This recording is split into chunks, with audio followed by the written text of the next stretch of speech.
கன்னியாகுமரி தொகுதி அதிமுக வேட்பாளர் தளவாய் சுந்தரம் சின்னமுட்டம் உள்ளிட்ட பகுதிகளில் தீவிர வாக்கு சேகரிப்பில் ஈடுபட்டார். அப்போது அவருக்கு பாஜக அதிமுக தொண்டர்கள் சால்வை அணிவித்தும் மலர் மாலை அணிவித்தும் ஆரத்தி எடுத்தும் உற்சாக வரவேற்பளித்தனர். தொடர்ந்து மீனவர்களிடையே பேசிய அவர், ஈரானில் போர் சூழலால் தாயகம் திரும்ப இயலாமல் பரிதவித்துக் கொண்டிருந்த மீனவர்கள் அதிமுக முயற்சியால் தாயகம் திரும்பியதாக குறிப்பிட்டு வாக்கு சேகரித்தார்.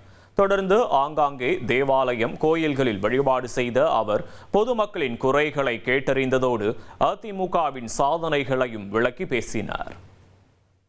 இப்பொழுது கூட நடந்து முடிந்த ஈரான் வாரிலே கன்னியாகுமரி சேர்ந்த ஒரு மீனவர்களை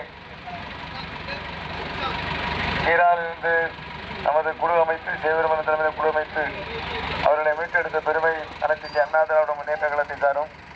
அதேபோல் இங்கே இருக்கக்கூடிய தூண்டிலுடைய அத்தனையும் அனைத்து இந்திய அண்ணா திராவிட காலத்தில் போடப்பட்ட தூண்டில் என்பதை சொல்லி உங்களது பொன்னான வாக்கில் ரெட்டைலைக்கு அள்ளி தந்து அமோக வெற்றி பெறுவார் உங்களை அன்புடன் கேட்டுக்கொள்கிறோம். இனி செல்லும் இடமெல்லாம் செய்தி. தந்தி டிவியின் வாட்ஸ்அப் சேனலை ஃபாலோ பண்ணினா செல்ல இருக்கும் இடமெல்லாம் செய்தி. இதோ QR கோட் இப்பவே ஸ்கேன் பண்ணுங்க, ஃபாலோ பண்ணுங்க.